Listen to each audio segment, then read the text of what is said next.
Hi, it's Miss Saxon, and I'm talking to fourth grade again about ecosystems.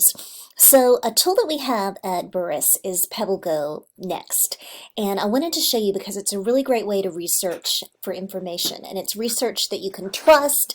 It's going to be perfect for school projects, and so I wanted to show you how to access it. So, it's PebbleGo.com. And there's PebbleGo and PebbleGoNext. And so PebbleGo is really mainly for kindergarten through second grade, and PebbleGoNext is for third through fifth. So I'm going to click sign in.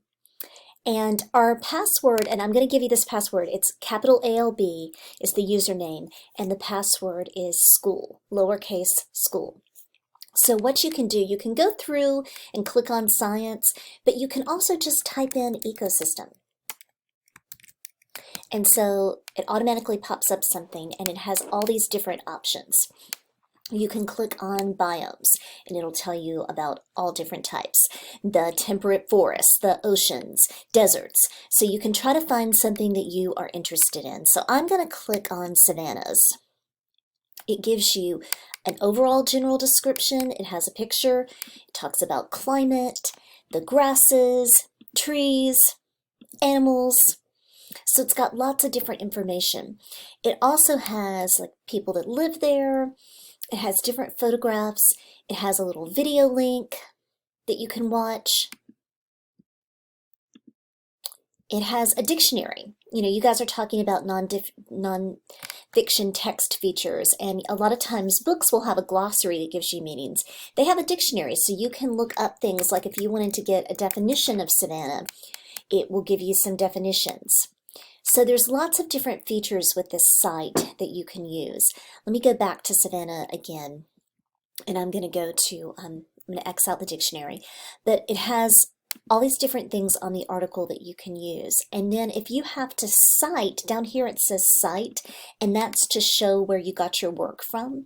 So you can click on this copy, and it will tell your teacher exactly where you got the information from, because you want to make sure that you're telling your teacher where you got your facts from so they know that you did some research. And so this shows you exactly how to format it and exactly how to do it. So this is a really great resource. I'm going to go back to, this was, we clicked on biomes, but they had other things you can click on too, like food chains and food webs. It can talk about invasive species. It can talk about the food web. So if you want to try to see who the predators are, who the prey is, it will give you different information about that. And so it's a great resource. Even things like keystone species, if you've ever heard that, a lot of times within an ecosystem there is one of these species that's very crucial to all of the food web.